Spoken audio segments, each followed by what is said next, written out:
Welcome to The Verdict, a podcast by the Carlson law firm.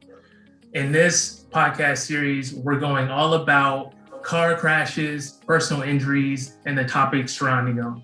I'm your host, Jeffrey Hinkson, and in this series, I'll be joined by some of our attorneys by some of our multiple locations of the Carlson law firm. And in this episode, we're going all about the different types of auto insurances, and I'm joined today by Tim Roehrs and Mike Erskine. Now, going over this one, but at first I wanted to let y'all introduce yourselves. If we start with Mike. Sure. Mike Erskine. I've been doing personal injury law for almost 20 years now. I'm a partner with the Carlson law firm, and I office primarily out of Killeen, Texas. Okay. And Tim? Yeah, Tim Roehrs. I've been doing personal injury law for the last 5 or 6 years, and spending all that time here at the Carlson law firm, working in the Killeen area. Before that, I was in and around the Dallas area. Okay, yeah. Thank y'all both for being on today. Like I said, we're going over the different types of auto insurances, and I wanted to cover this topic in particular because there are a lot of younger drivers, inexperienced drivers who might not know insurances, the ins and outs of them, what they might need in case they get in a car crash, car accident. And also, I want to point out before we get in that this one's just going over the different types of auto insurances, and then we'll have another episode that goes in depth about how insurance companies will try to devalue your claim. So be on the lookout for that episode also. Now, going into it, just saying someone was trying to get some type of insurance. What are the different types of insurances and how do they differ from each other? Because we have a couple, and let's start off with, the bodily injury one. Like, what is that and what does it do? I mean, I know some take it. I can start it off, but there's different types of insurance coverage. Whenever you get an auto insurance policy, it's not just one blanket thing that covers it all. It has different types of coverage within that policy. One of those is the bodily injury, or we call it the BI coverage. That's the type of coverage when you're in a collision and you hit somebody and it's your fault. Then that's the type of coverage that will cover you and cover the damages that you caused. So if somebody hits you, you would be making a claim with their BI coverage to cover your injuries. Okay. And then that one, and then there's also uninsured, underinsured insurance. Mike, what is that one in particular, and what does it do for someone who would want that insurance, and why would it benefit them? Uninsured and underinsured insurance covers, that's kind of one of the things where a lot of people think, hey, I have full coverage, I'm protected. That's probably what they're thinking about. So the example is if we're driving around and Tim hits me with his car, but he has very little insurance, but I'm injured very badly. As long as I have uninsured or underinsured coverage, then that kicks in to help make up that difference. Unfortunately, the great state of Texas, one of the unfortunate things is there is a surprisingly large percentage of people driving around with no insurance whatsoever, which means that if you're involved in a motor vehicle collision with an uninsured person, if you do not have uninsured or underinsured motorist coverage, you're probably going to be out of luck on that. There's just not going to be any coverages available. One of the things folks have to remember is uninsured and underinsured is optional. Okay, it's not something you automatically get. Now, insurance companies are required to offer it to you when you purchase insurance, and you have to proactively reject it. So when you go purchase insurance, you have to say, I do not want this. And usually it's, and nowadays it's electronic where you check a box and you electronically sign it. But if you waive that coverage, you don't have it. And unfortunately, lots and lots of people, because they're going for the most inexpensive coverage they can get, they waive that coverage and they don't have it. So I always encourage folks is look at your policies, make sure you're covered so that if you're hit by either someone who doesn't have insurance or they have just the state mandated minimum coverages, that they're protected, because it happens way more often than people think. Yeah, because usually when, someone just turns 16 or they're, 17, 18, they're more the younger side.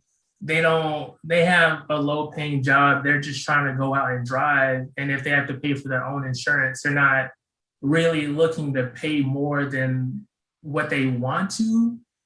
They would rather go for the minimum. But in this instance with UIM, it could be helpful in terms of hit and runs also. So I would figure, it would be at least better to know what you're getting into and why it would be helpful for those situations also. Absolutely. I can't tell you over the years how many folks I've had come in and I've either had to tell them that, sorry, you were involved in a crash with someone who either didn't have insurance, or it gets to the point where it's very clear that there's insufficient coverage. And, I've had clients like, well, but I had to go get a surgery. I had, a very serious injury, and you're telling me they only have minimum coverage. And it's an unpleasant and unfun conversation to have, but, believe me, it happens more often than I wish it would, where I tell them, that's exactly what I'm telling you is there's, practically speaking, there's not much you can do if there's not coverage or there's insufficient coverage. You're kind of stuck with what you got there. I'm reminded, when I got some advice early on, and I think it was my dad who gave me the advice actually, but he's kind of talking about insurance and things. We have insurance to cover things that we can't afford to replace. So it's like, if you have a $20 electronic, you don't necessarily want to go purchase the insurance or warranty for it because you can just go replace that $20 thing. There's no reason to go get insurance on it. As it increases in value, it becomes that much more important to cover yourself. I don't work for insurance companies, so but I'm on the other side of that. But when you have an injury and the damages can range into the catastrophic range, it's a really tough conversation to have with people to know that, hey, there's a minimum amount here that we're only going to be able to pay medical bills with the policies at play here. There's no other money to go get it. For those folks that have been in a really tough spot and have a really catastrophic injury, that's a bad place to be in. You want to make sure you cover yourself for those situations that you can't afford to replace. And your health is one of those things. It's hard to get compensated for those. It's hard to get those medical bills paid if you don't have the coverage to pay for it. So it's better to have the UIM coverage. Too many people on the road today that don't have coverage. Oh, definitely. Yeah, because it's important to make sure, like you said, to make sure you're covered in case anything does happen. Because, if something does happen and you don't have the insurance, then it's sort of like you're out of luck. You can't really do anything at that point if you weren't insured, if you weren't covered. Yeah. And moving on to the next one, PIP, personal injury protection. What is that one all about? Personal injury protection is, they like to call it a no-fault insurance. That's the common phrase used with PIP or PIP.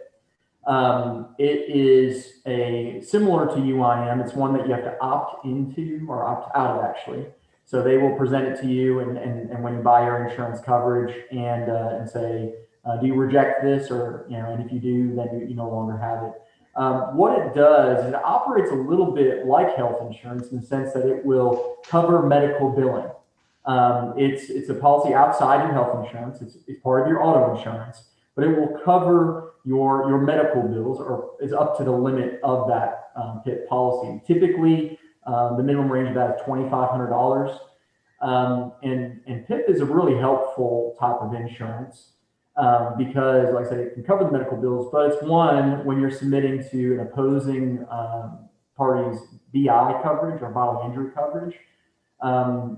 They don't get an offset for that, meaning that you can still submit the bill, even though your insurance paid for it, your medical bills under PIP, you can still submit it to the other party's insurance to get coverage.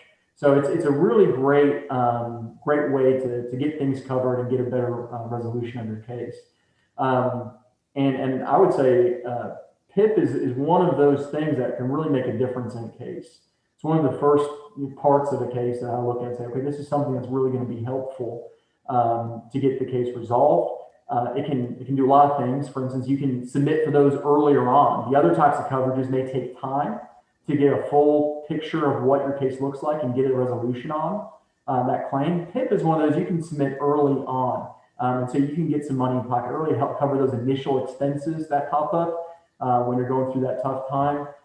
So I highly recommend PIP to all my clients. It's one of those that can be a big swing in cases. And like I said, insurance companies, present that to you when you buy coverage, and it can make things more expensive for your premium. But from my experiences, the premium isn't too much more when you get the PIP coverage, and it really is worth it to cover. And you can pay for more coverage. At the very least, I recommend having the 2,500. If you can afford more, go ahead and get a little bit more on it. And especially when you don't have health insurance, all of that PIP can really be a big benefit to you. Yeah, I'd say personal injury protection is about as close as you get to no fault insurance coverage in Texas. Yeah. Because it's a little more complicated, but essentially is the only thing they care about is were you involved in the use of a motor vehicle when you were injured?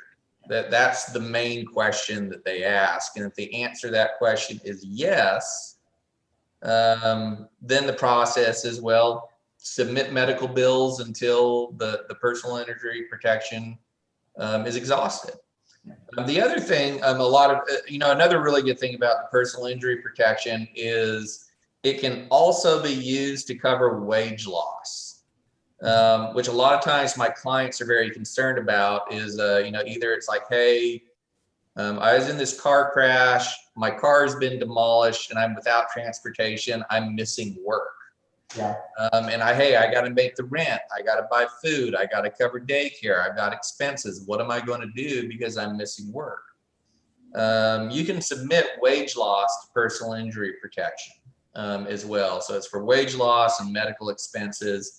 And like Tim said, is you don't have to wait till the end of the claim. As you incur the loss, you can submit it. And with some exceptions, they're relatively quick about turning around and getting that money back to the people that are covered by it. So it's a great thing to have. And in the grand scheme of things, it's actually an extremely inexpensive coverage to purchase. Compared to other coverages, it's very, very inexpensive. It's probably you probably get your biggest bang for the buck on personal injury protection than almost any other coverage that you can get. That's interesting because I didn't even know about the wage loss thing in terms of the personal injury protection thing, the insurance, and also like the fact that in a way it sort of acts like the regular medical insurance as long as you're in a car crash. Now I'm assuming is so you get in a car crash and then you go to the doctors, you get checked out and stuff, and then you would file for the PIP. I'm assuming that's how it would work. Yeah, it's pretty typically you fill out what they call an application or an information form, and then you just submit the medical bills and some records, and they'll look at it. Now, sometimes you get these insurance companies that audit the bills, and they'll say, "Oh, this this $1,000 bills is too much. We're only going to pay you back $800."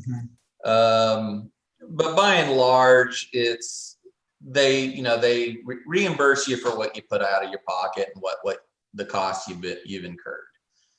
So it's kind of one of the more straightforward insurances, and it's, just like Tim said, I 100% agree with him. It's extremely helpful to have. Okay. And then in terms of the wage loss thing, would it sort of be the same way you file the application? Would it be something where they also audit with your work, your company that they go for?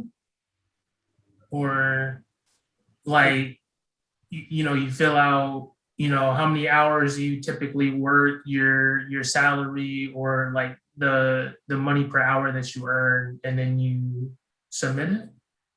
There's varying ways to do it. There's a couple different ways. It depends on, the answer to your question is, whatever it takes to get the money from your insurance company. Okay. It really can depend. Sometimes you can just submit, some pay stubs and that's sufficient. Sometimes it requires a little bit more. You can affidavit from your HR person or something. It just really all depends. But it's you basically submit until you finally get it. Which is something, if anybody doesn't, make sure you keep track of pay stubs and tax returns and those types of documents if you're going to try to submit lost wages. Those are the things that are helpful with this. Also, having good relationships with your HR people is good. They get your documents back quicker. That's just general life advice. Always be friendly with HR people. But yeah, whatever it takes to get there. And I mean, as far as lost wages go, even if they're going to accept lost wages, they're usually pretty quick to get it to you. They don't have as much fight maybe with auditing the bills, but they just need to have the right kind of proof. And the answer to what the right kind of proof of an insurance company changes from insurance company to insurance company. And honestly, from quarter to quarter, as insurance companies, either tighten their policies or loosen them. So it just really all depends. Okay. And so now that we got BI, UIM, and PIP, I want to move on to another one, which is MedPay or medical payments. What is that one about, right? Well, MedPay, medical payments, is essentially almost the same as personal injury protection, with the exception that it is exclusively for medical bills. So that, the big difference on that is you cannot submit wage loss. Mm-hmm. You can only submit medical bills.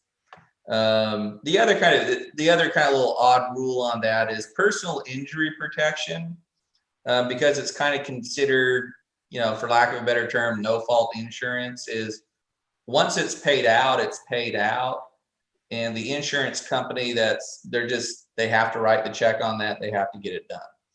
MedPay is a little bit different. It has kind of this odd little quirk to it where the insurance company that provides the medical payment is entitled to reimbursement if you collect from another source. So the example of that would be, I'm picking on Tim here. Tim hits me with his car. I have to, I get injuries. I have to go see doctors, get medical treatment. I do not have personal injury protection. I have medical payment. So I take my medical bills, I submit them to the medical payment folks, and they reimburse me. Great. Takes some of the heat off of, economic heat off of the bills, makes things a little easier on me. Now down the road is Tim's insurance company then they make a resolution with me to, hey, all right, we're going to pay off your medical, compensate you for, pain, suffering, mental anguish, that kind of thing. What my insurance company on MedPay is going to do is they're going to turn around and say, well, you owe us the MedPay money back, because they get a reimbursement interest. Now, if it was personal injury protection, there's no reimbursement interest. Is kind of, I get to keep that, or rather my doctors get to keep that. And the MedPay is subject to, reimbursement. But, that's just kind of a little quirk on it. So honestly, between the two, probably better to have personal injury protection than MedPay. because it's a little bit, you can use it for two things and you don't have to pay it back. Yeah, because that's what I was thinking. Like people hear like, oh, it's reimbursement. And it's like, oh, I don't want to give up, what there might be extra or anything like that. And and with because you had mentioned that you have to reimburse them in case it comes from another source. Is that a thing where it happens automatically and it bills you, or is that something where it's like, oh, I'm getting another source, I have to contact the insurance company myself to let them know that I'm getting something from another source? Tim, you want to take that one? Or? Yeah, it's it's not. It's so typically that's what's called a subrogation interest. So MedPay, a lot of times, insurance companies will say, like, if insurance companies talk to one another, they know what's going on in their community. So the MedPay coverage typically will be involved with the collision. They'll have copies of the police report. They'll know the different policies that play in a collision. And so if your policy, so for instance, in the situation Mike gave, his policy is paid out medical payments, and then he's trying to make resolution with my insurance company. Well, his insurance company is going to know all about my insurance, and so they're going to send them something saying, hey, there's a essentially like a lien or subrogation interest here. We've got to be paid back. And so for Mike to be able to resolve with my insurance, he's going to have to resolve with that coverage, that payment. So basically, whenever he agrees with me, we're gonna have to arrange to pay back his insurance company in some way or form. So that's kind of how it works. And you can make you can try to do things like try to reduce that amount of subrogation interest, but they are entitled to it. So it's basically just asking for a favor from your insurance company to reduce that amount. But they are gonna, they all know about what's going on in the insurance community. Let's get like that. A lot of conversations, and they know what's happening because insurance companies are listed on police reports. They're gonna know about the policies at play. Okay. And then lastly, I know, so typically drivers, they'll have their own insurances in terms of like regular, recreational drivers, younger drivers and stuff. But also I wanted to ask about commercial policies. How does that differ, and what does that do for commercial drivers themselves? Well, technically a commercial policy is any insurance coverage for a company. And typically is what it means is there are larger policies. So in Texas, the state mandated minimum auto insurance policy is $30,000. So, if you or Tim or me, we're going out there and we're thinking, I want to buy auto insurance because state of Texas says I have to have it. I want to get my car inspected. I have to have insurance. The minimum amount you can get is $30,000. That's the state mandated minimum. Now, typically commercial policies, because they're covering a company, some sort of corporate or corporate entity of some kind, are substantially larger than that. Although the reality is, even a commercial policy, I don't think I've seen one less than $100,000. And those are actually pretty rare. But other commercial, if you think about big trucking companies, those companies often have $1 million or multi-million-dollar policies that cover them. Oh wow. Yeah, that is way more. Yeah. Yes, it is. And another thing to add on to that is, with commercial is kind of a catch-all term. Commercial policies, the ones we've been talking about previously, like BI and those are specific types of coverage. Commercial, there's not like a commercial coverage, right? That's just commercial policies. And there's, when you're dealing with coverages for companies, there's sometimes more involved, different types of coverages involved with those policies because they are covering companies. And so they'll negotiate different types of coverages because they have more circumstances in which coverage may be needed because they're a company and they do different things.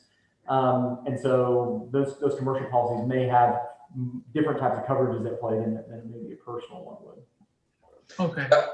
Most often, like when people think about commercial coverage, I think most often the thing that pops in their mind are 18-wheelers, or these big tractor trailers.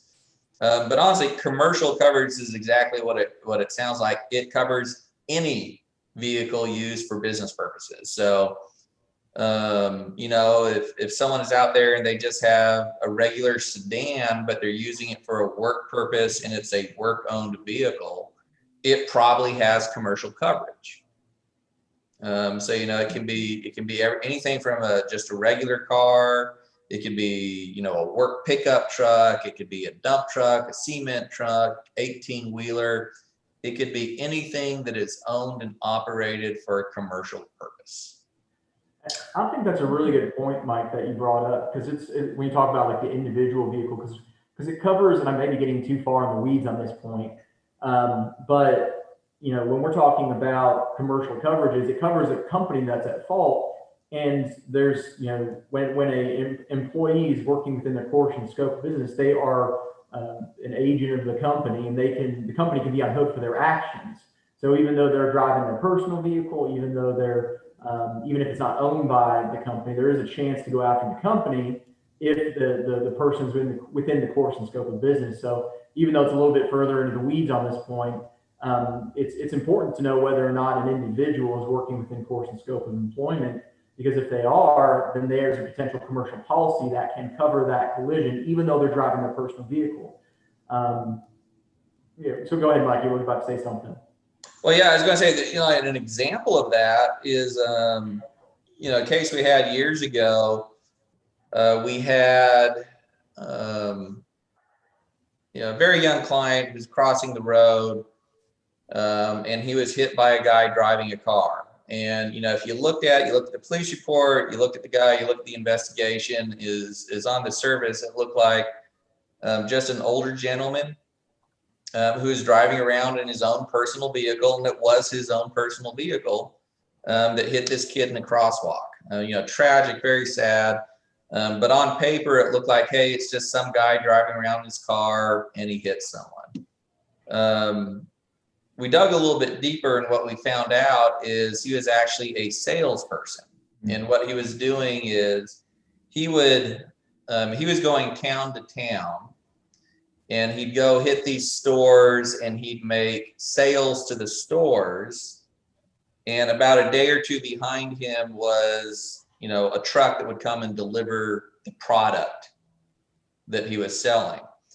So what that meant is he was in the course and scope, those are the magic words that lawyers are looking for, of conducting business. He was being essentially a traveling salesman, and he was doing his sales job at the time. And, you know, what it turned out is it wasn't just him and his personal vehicle and his coverage anymore. It was the company that he was working for doing the sales. And that changed the dynamics of the case. That's an example of something where you can think is like, oh, this is a regular person in his car. And it turns out that there is a commercial policy behind it. That's interesting. Because that was sort of my other thing was like, you know, what happens in those situations, like you had mentioned, and then other situations where it's like, what happens, like, you know, if I'm on the job, the difference between I'm doing a work duty on the clock versus off the clock, does that make any significant difference? Because off the clock, yeah, of course, you're on your own insurance, but then on the clock is like, okay, is that still my regular insurance if I'm using my personal vehicle? Or is somehow, does the company I'm work for, their insurance, does that get caught up now that I got in a car crash while I was on the clock? Yeah, so the analysis of course and scope of employment is one that is commonly litigated. There's a few arguments about that, but it absolutely matters. Those circumstances matter. You know, because there's kind of a couple different scenarios here. So one could be I'm driving a work vehicle, right? I'm driving a work vehicle, and that vehicle has insurance over that vehicle and any drivers in that vehicle. In that situation, whether I'm on the clock or off the clock, doesn't necessarily matter that much unless the policy has certain particulars in it, because that would cover the, you know, anything that happens within the vehicle. But if I'm, you know, in, you know, in my personal vehicle, or if there's, like I said, maybe provision within the policy that said, has limitations on it about personal use, then I would have to be in course and scope for any of those commercial policies to kick in. And so to be in course and scope requires certain, factors. It's a fact intensive analysis.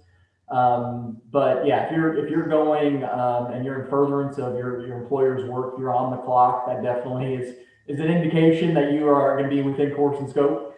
Although there might be arguments about all that stuff depending on the situation, but it's fact, case by case, fact intensive.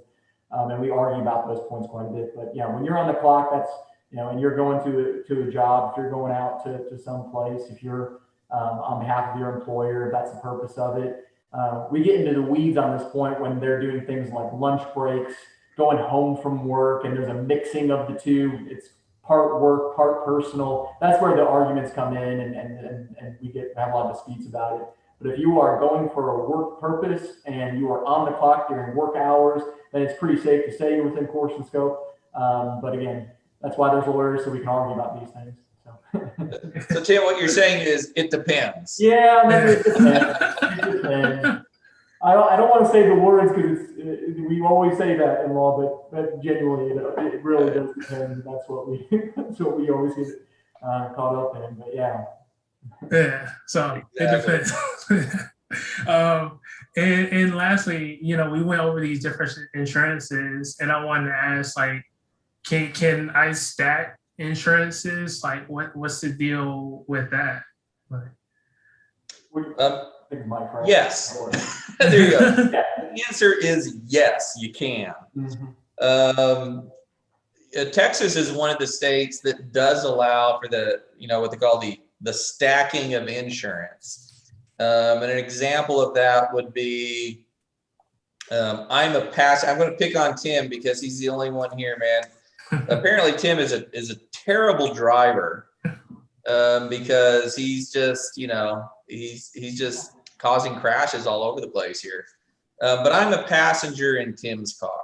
All right. So Tim's driving, I'm his passenger, and Tim rear ends a vehicle in front of him. And then after that, someone rear ends him. All right. So we have Tim hitting someone and someone hitting Tim, and I'm the passenger. Well, these are potentially, depending on what coverages people have, this is potentially what could happen. Since I'm a passenger in Tim's car, and Tim was at fault for hitting the person in front of him, I can make a claim under Tim's bodily injury coverage. Okay. I can also make a claim against the bodily injury coverage against the person who hit Tim. So I've stacked two of them. Now, on top of that, if in my personal vehicle, even though I wasn't in it, on my personal vehicle, if I had uninsured, underinsured coverage, I could potentially make a claim on that as well. So we have three stacks. Plus the personal injury protection in both Tim's car and in my vehicle. So again, you can keep stacking this stuff up there. Now, how easily you can make, how easily you can make those claims and how hard the insurance company fights back on it is a different story altogether. But the point is, depending on the severity of the injury, there's multiple potential sources of recovery to cover things like medical bills, loss of wages, pain,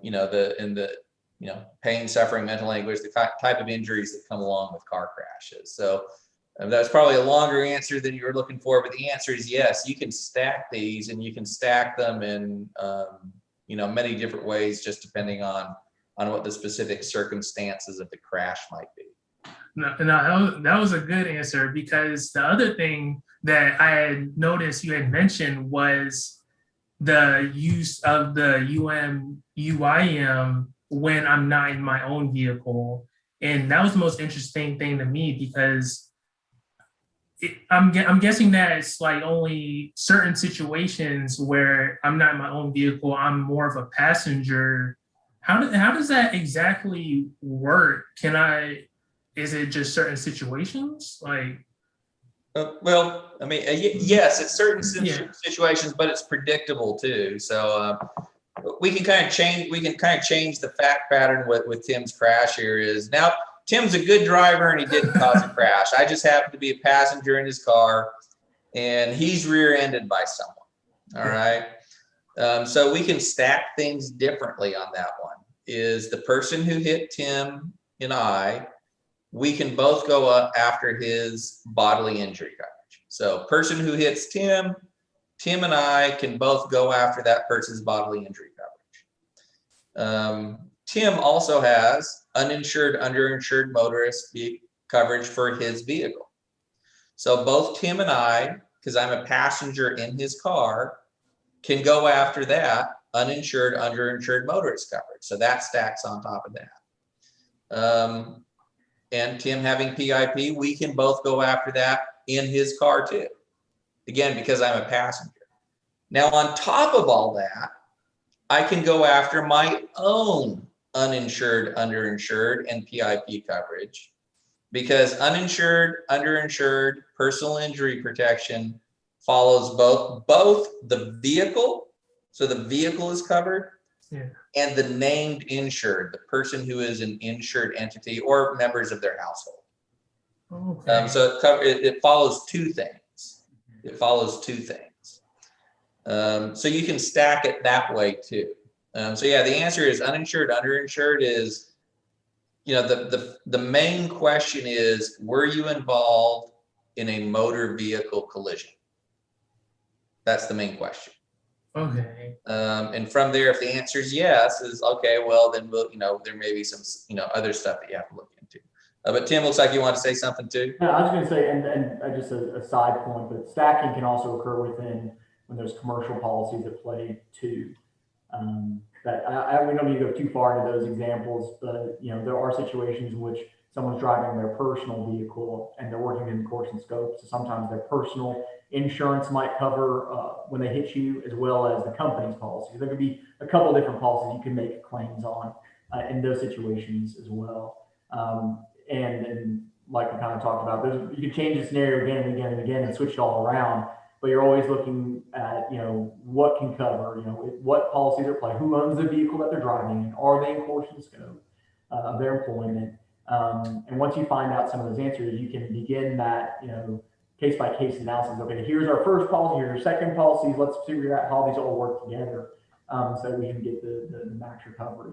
But yeah, it just changes case to case. But commercial policies can stack too. Okay. Yeah. That's good to know. And you know, just so everyone knows, something happens, car crash can stack. Depending on the situation, they work in different ways. But yeah, can stack. And also, I wanted to, because we went over the different insurances and things of that nature. I wanted to ask, which ones do I have to have by law? Because you had mentioned some of them were optional.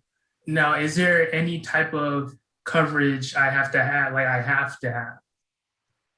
There's only, by law, you're required to have the liability coverage. So that's the BI type coverage, and the limits are 30,000. That's the one that you have to get when you're getting your car inspected to get registered, all that stuff. You need to have that coverage. When you purchase a car, you need to have insurance. That's what they're looking for, is the BI coverage. The things that we're talking about, the PIP, the UIM, MedPay, those are types of coverages that can be waived. You're not required to have them. Now, the insurance companies, you know, things like UIM, but they're required to offer those to you and say you're going to have them by default unless you reject them. So you will have it on your policy unless you say no. But a lot of people will say no, and then they won't have it. So, you know, I get a lot of folks that come into the office and say, well, I had full coverage. Well, what do you mean by full coverage?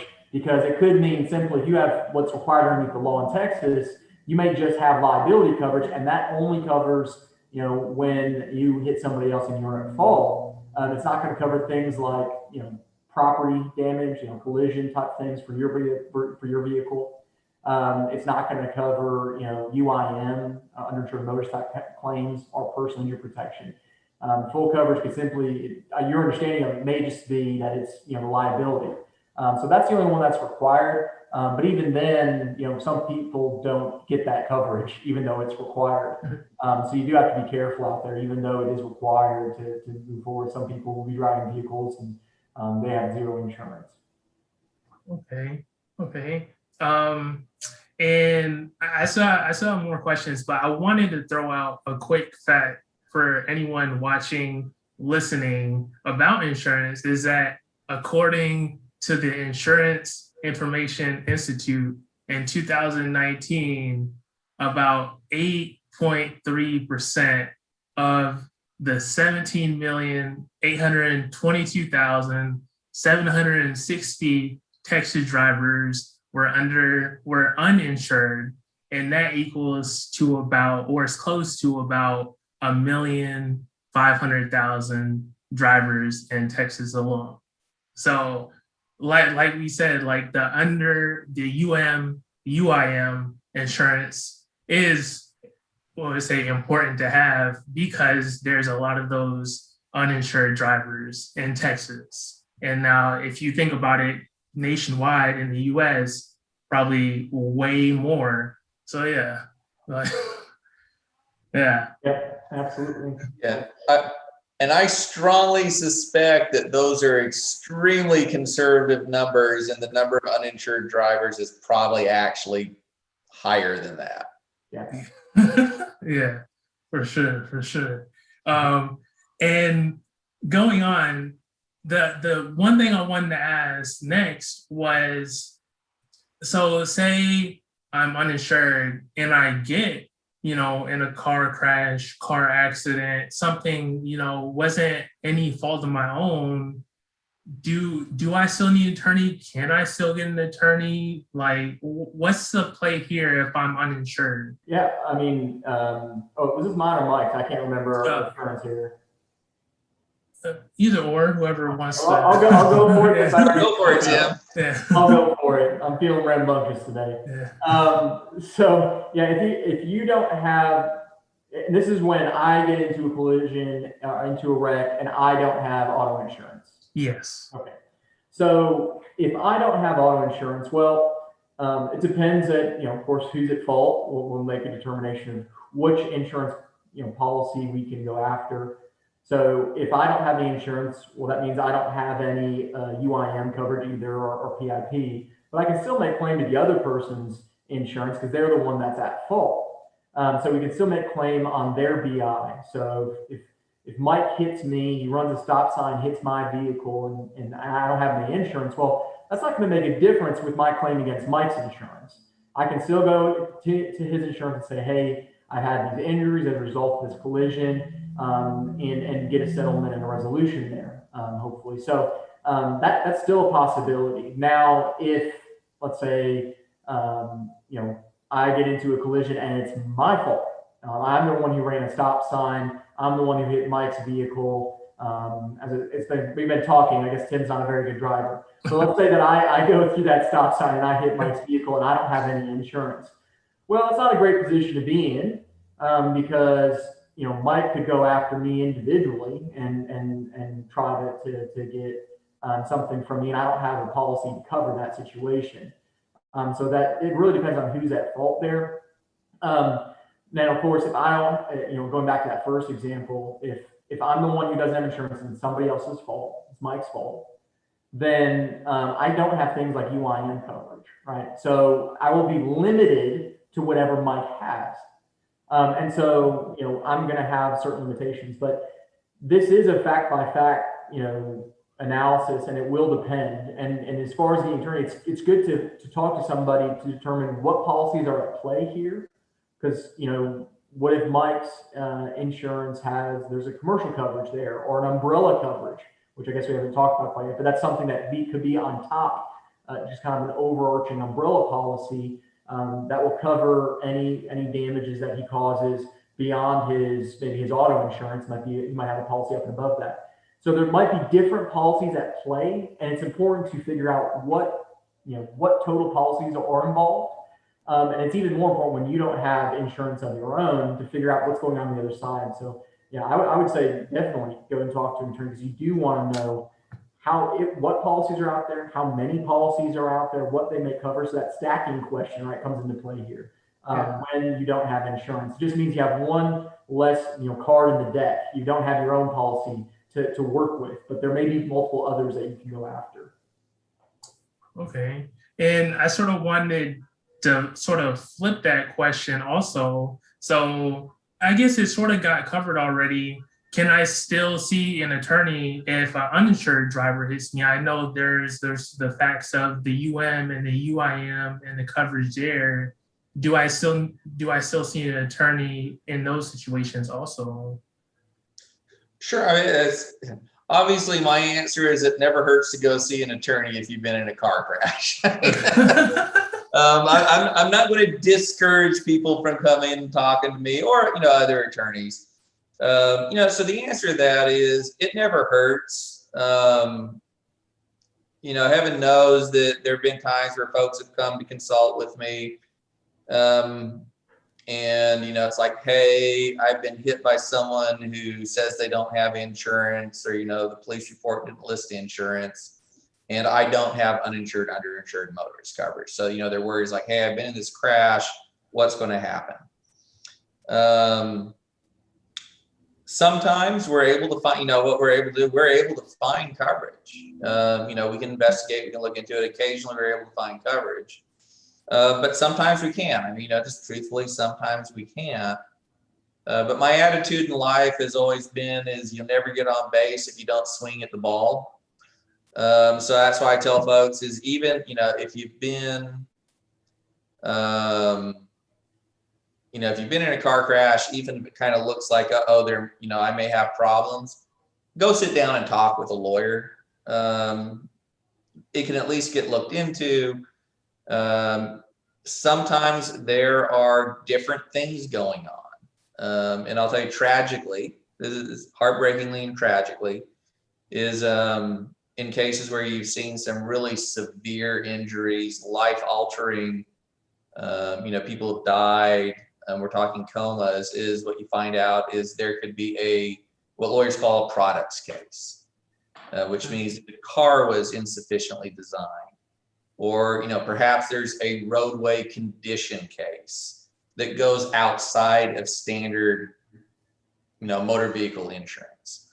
Now I'll be, straight up, shoot straight with you on this, is those are few and far between. Those are fairly rare circumstances. But you never know if you don't go talk to someone. You'll never know if you don't go talk to someone. So yeah, the answer to the question is it never hurts to go consult with a lawyer. Personal injury lawyers especially they're not charging, we don't, and I don't know of a personal injury lawyer that does this, is they don't charge hourly rates. They don't charge you for, an initial consultation. Is you go in, you can sit down, you can ask questions. The lawyers will know the right kind of questions to ask to see if there's something else going on. So there you go. The answer is yes. I think you should always go talk to a lawyer if you've been in a car crash. As the insurance companies are definitely not looking out for injured people. That's not their job. I mean, I'm not, I don't even give them a hard time. That's not what they do. That's not their business model. That's fine. But it sure is a good move if you have someone that's looking out for your interests. And that's what a lawyer can do for you. Okay.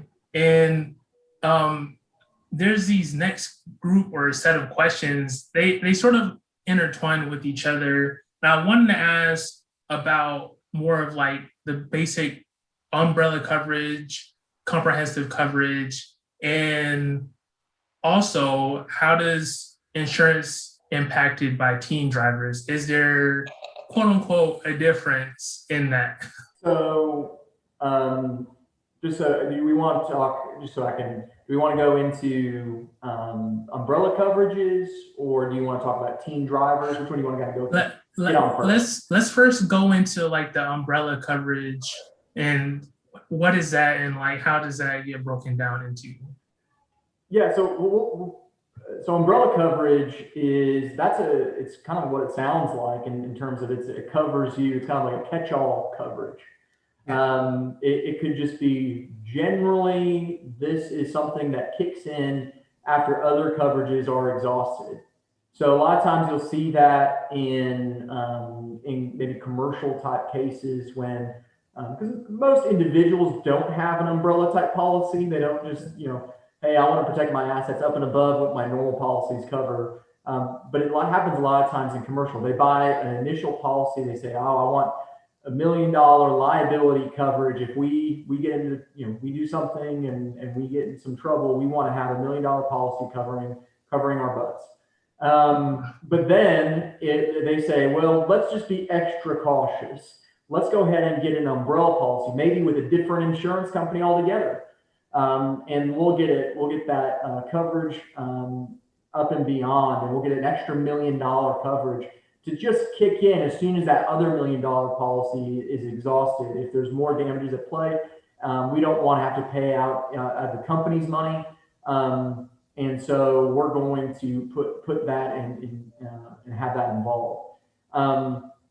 And those aren't readily known. So it's not something where, you get into a collision and with a big truck or something, or not even a big truck, but a lot of times with a random company, could be a plumbing company or a telecommunications company, has a van or something like that, hits you. And they have an umbrella policy. Well, they're not going to list the umbrella policy on the police report. That's not something they have to give over. The police don't usually ask for that. And so it's something that you have to figure out. And those are the times when it's good to talk to an attorney, so you can make sure you find that not only the underlying policy, but if there's an umbrella policy on top of it. And the way it works is you have to exhaust the underlying policy before that other one will kick in. And there's a lot of scenarios that can pop up. There are situations in which sometimes the umbrella policy, because it potentially is a different insurance policy, will say, yeah, I see the damages in this case as being above the underlying policy. I see that this case is worth or has a valuation of $1.5 million, and they will offer you, $500,000. Now, granted, that's a great day, and I will be jumping around and dancing down the hallways of the law firm if that does happen. But if it, sometimes you can get that settled out with the umbrella policy even before the underlying policy, because they see what's coming down the pipeline, so to speak. But they're not required; they're not on the hook to pay until the underlying policy is paid out. So that's kind of how umbrella policies work. And you always want to check on those whenever a collision happens, especially in situations involving commercial vehicles. Okay. And because I sort of wanted to touch on the insurance impacting teen drivers, because they could also be in situations where they're in a car accident with a commercial vehicle and things of that nature. Now, Mike, I saw you when I mentioned the teen drivers that you started like smiling, laughing. I wanted to know how does insurance impact teen drivers, and what's the difference? The reason I smile is, teen drivers are statistically among the most accident-prone, crash-prone drivers. The insurance industry and personal injury lawyers is we all have access to the same data, and there's decades and decades and decades and decades of data on this.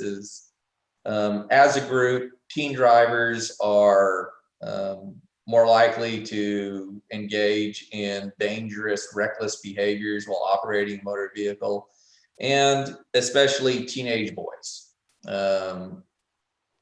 I think possibly the highest risk driver group.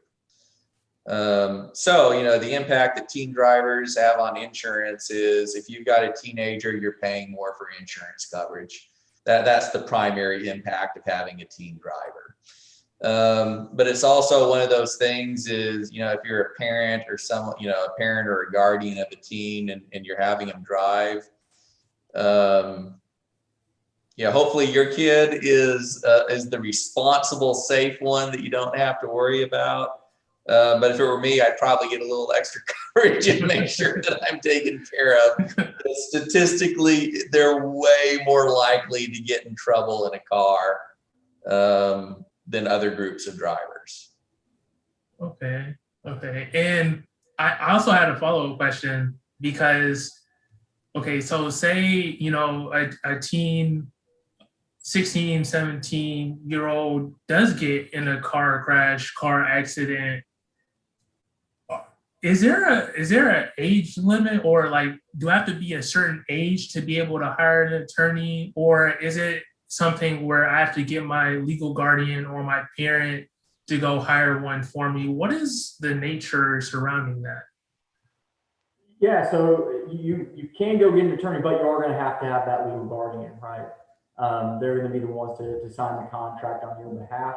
But that does not, just because you're a minor doesn't mean you can't get legal representation. You just have to go through an extra step of having a legal guardian sign off on it. Basically in Texas, minors can't form contracts. Kind of the simplest way to say it, although there's things there, but yeah, it's, you've got to have that person involved, but you definitely can still get an attorney. It still operates the same way. The claim operates the same way, that, you've been injured as a result of somebody else's negligence, and you can still make a claim on their insurance and get a recovery. I guess one of the things to mention with minors involved is that sometimes that means that the funds won't be readily available to the minor until they reach the age of 18. So that's something, a bit of a nuance when it comes to minors that have injury type cases, is sometimes that money, depending on the amount of money, will be put into the registry of the court until they reach 18. And that's, there's a case by case on that one as well. You hear me saying that a lot. That's because in law, there's a case by case for a lot of different topics. But that is something to keep in mind. But it definitely does not prevent a minor from bringing cases forward. They definitely should go and reach out to an attorney if they're minor. You just got to make sure that you get the right people to sign off on that agreement with the attorney to represent them. Okay. Okay, yeah, because that's good to know, because someone who's 16 or 17, they'll get into a car crash and they might not know. They might think, oh, okay, I just have to go to the insurance, let them deal with it. But as long as they have a legal guardian with them, it's okay to hire an attorney. Okay.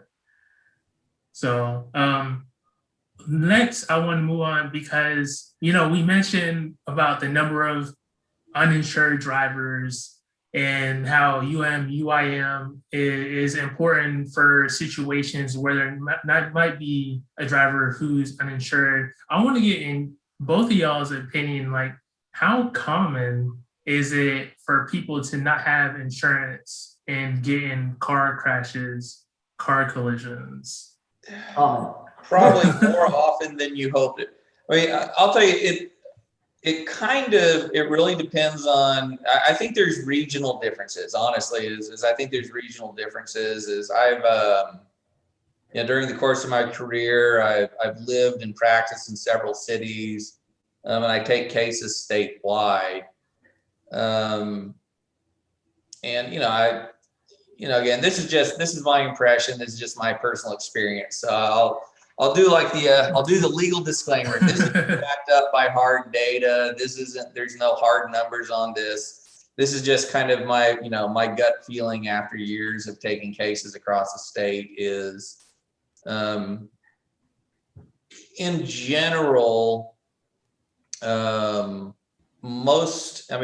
example, I'll just give an example. Is like when I've taken cases up in Dallas, Fort Worth, is in general, I think there have been fewer, not by a lot, but there have been fewer cases where I've seen that there was no coverage or was uninsured, an uninsured person was involved in it. Kind of similar thing is cases I've taken in Austin. Now I will say that, down San Antonio, there was a higher percentage when I'd sit down and meet with folks, is we found out there's no coverage available anywhere.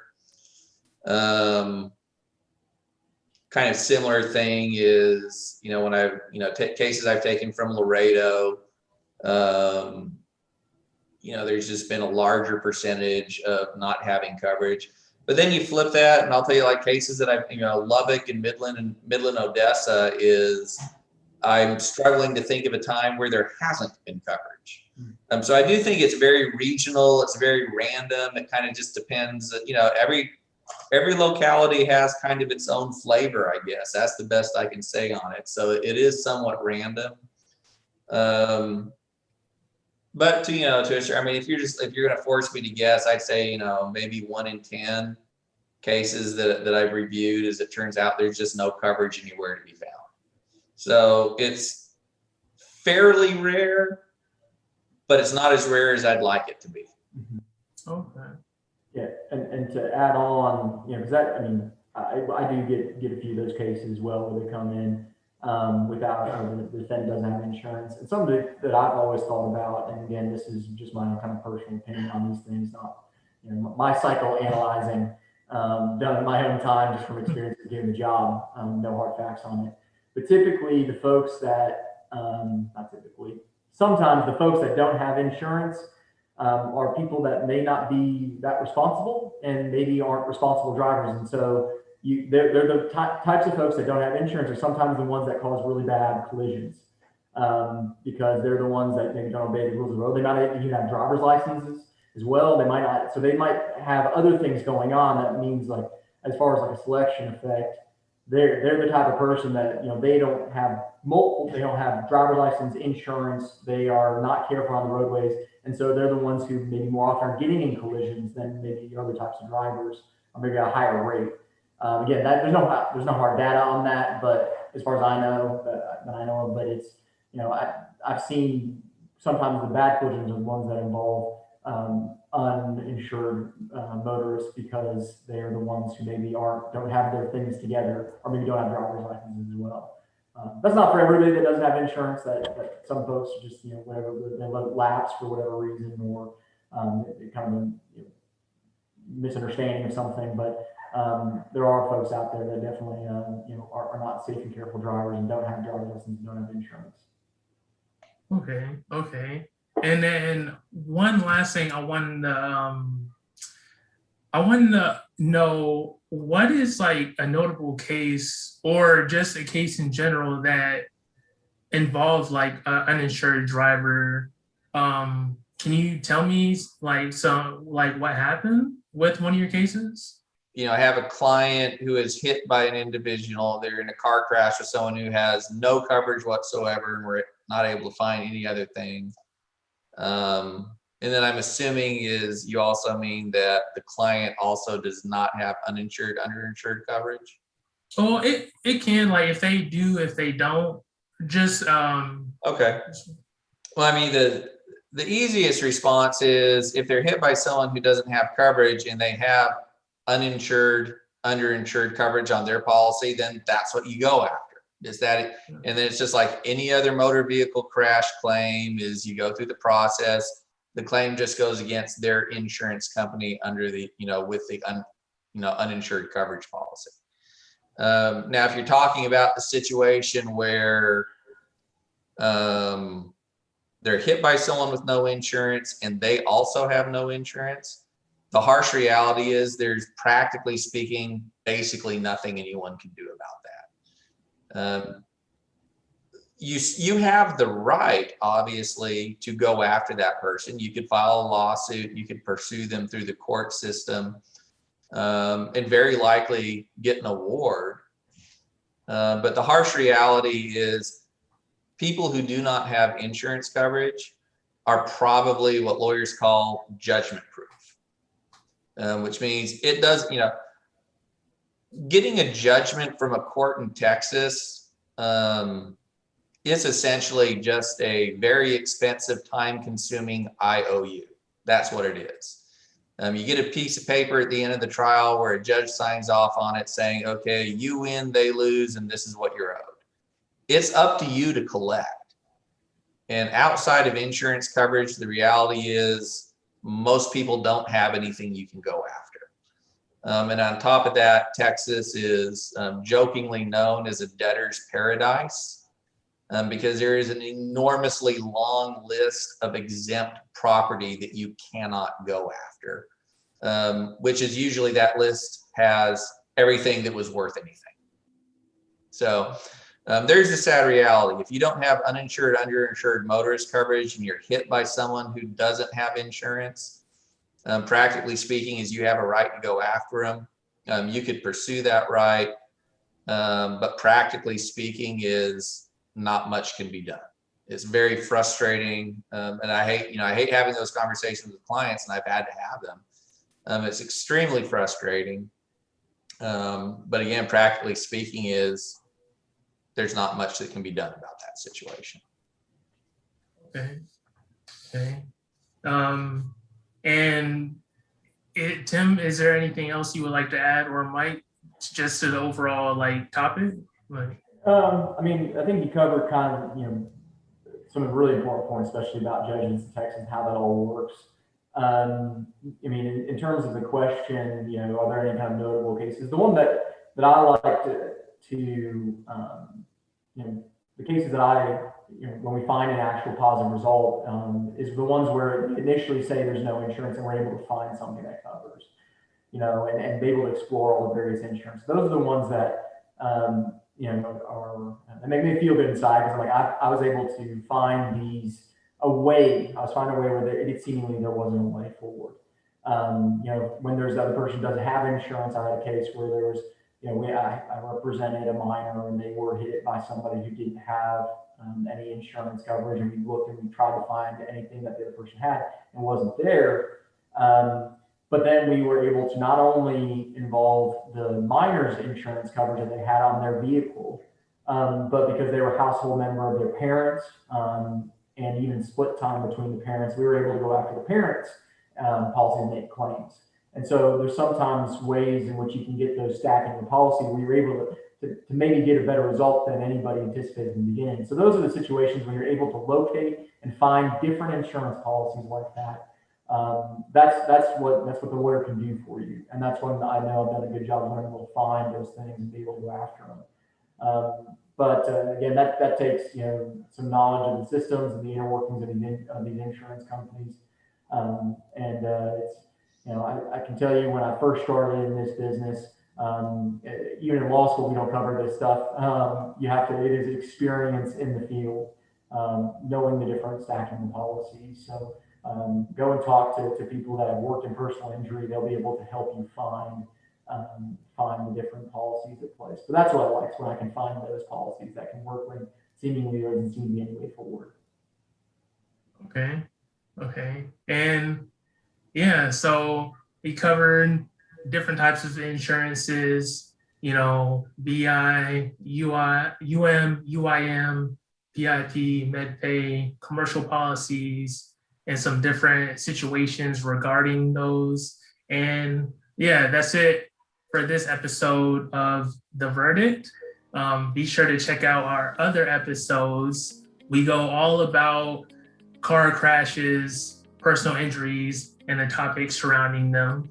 And if you're listening to this on any audio platform, be sure to rate us 5 stars. If you're watching this, the video version on YouTube, go ahead and subscribe to the Carlson Law Firm.